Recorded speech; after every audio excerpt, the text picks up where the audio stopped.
Jésus guérit un homme à la main paralysée. Ensuite, Jésus retourne dans la maison de prière. Là, il y a un homme qui a la main paralysée. Les gens regardent Jésus avec attention pour voir s'il va guérir cet homme un jour de sabbat. En effet, ils cherchent une raison pour l'accuser. Jésus dit à l'homme qui a la main paralysée : « Lève-toi, ici devant tout le monde. » Ensuite, il dit à ceux qui sont là : « Le jour du sabbat, qu'est-ce qu'il est permis de faire ? Du bien ou du mal ? De sauver la vie de quelqu'un ou de le laisser mourir ? » Mais ils ne répondent pas. Jésus les regarde tous avec colère. Il est triste parce qu'ils ne veulent pas comprendre. Il dit à l'homme : « Tends ta main. » L'homme tend sa main et elle est guérie. Les pharisiens sortent de la maison de prière. Aussitôt, ils se réunissent avec les gens du parti d'Hérode Antipas pour voir comment faire mourir Jésus. Une foule nombreuse vient trouver Jésus. Jésus part avec ses disciples vers le lac de Galilée. Une foule nombreuse le suit. Les gens viennent de Galilée, de Judée, de Jérusalem, de l'Idumée, de la région qui est de l'autre côté du Jourdain et des environs de Tyr et de Sidon. Cette grande foule vient voir Jésus, parce qu'elle a appris tout ce qu'il fait. Alors Jésus dit à ses disciples : « Préparez-moi une barque pour que la foule ne m'écrase pas. » En effet, Jésus a guéri beaucoup de gens et tous ceux qui souffrent de maladies se précipitent sur lui pour le toucher.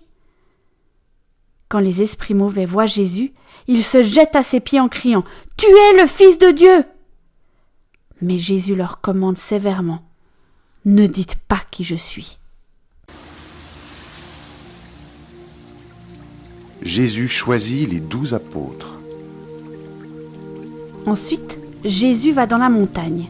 Il appelle les hommes qu'il veut, et ils viennent auprès de lui. Parmi eux, il en choisit 12. Et il leur donne le nom d'apôtres.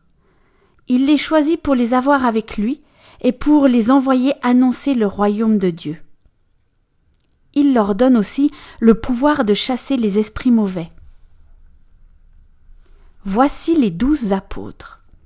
Simon, à qui Jésus donne le nom de Pierre, Jacques, fils de Zébédée, et Jean, frère de Jacques. Jésus leur donne le nom de Boanerges, c'est-à-dire les hommes pareils au tonnerre. André, Philippe, Barthélemy, Matthieu, Thomas, Jacques, fils d'Alphée, Thaddée, Simon qu'on appelle le nationaliste, et Judas Iscariote, celui qui va livrer Jésus. La famille de Jésus veut l'emmener loin de la foule. Jésus revient à la maison. Une grande foule se rassemble de nouveau. Alors Jésus et ses disciples n'ont même pas le temps de manger.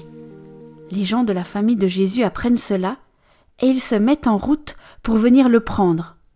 En effet, ils disent : « Mais Jésus est devenu fou !»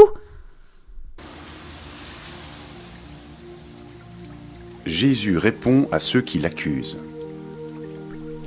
Les maîtres de la loi qui sont venus de Jérusalem disent : « Jésus a en lui Satan, le chef des esprits mauvais, et c'est Satan qui lui donne le pouvoir de chasser ces esprits. » Alors Jésus appelle les maîtres de la loi et leur dit, en utilisant des comparaisons : « Comment Satan, l'esprit du mal, peut-il chasser l'esprit du mal ?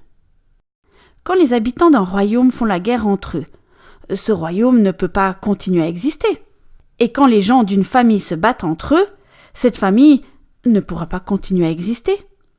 Si Satan est en guerre contre lui-même, ou si Satan n'est pas d'accord avec lui-même, son pouvoir ne peut pas durer. Pour lui, c'est la fin. Si quelqu'un veut entrer dans la maison d'un homme fort et voler toutes ses richesses, il doit d'abord attacher l'homme fort. Ensuite, il peut tout voler dans la maison. Je vous le dis, c'est la vérité. Les gens recevront le pardon pour tous leurs péchés et pour toutes leurs insultes contre Dieu. Mais si quelqu'un insulte l'Esprit Saint, il ne pourra jamais recevoir le pardon. Il reste toujours coupable. Jésus parle de cette façon aux maîtres de la loi parce qu'ils ont dit « Il a un esprit mauvais en lui ». La vraie famille de Jésus. Ensuite, la mère et les frères de Jésus arrivent. Ils restent dehors et ils envoient quelqu'un dans la maison pour l'appeler. Beaucoup de gens sont assis autour de Jésus et on lui dit « Ta mère et tes frères sont là, dehors, ils veulent te voir !» Jésus répond « Qui est ma mère ? Qui sont mes frères ?» Il regarde les gens qui sont assis autour de lui et il dit « Voici ma mère et mes frères. Oui, si quelqu'un fait la volonté de Dieu, cette personne est mon frère, ma sœur, ma mère. »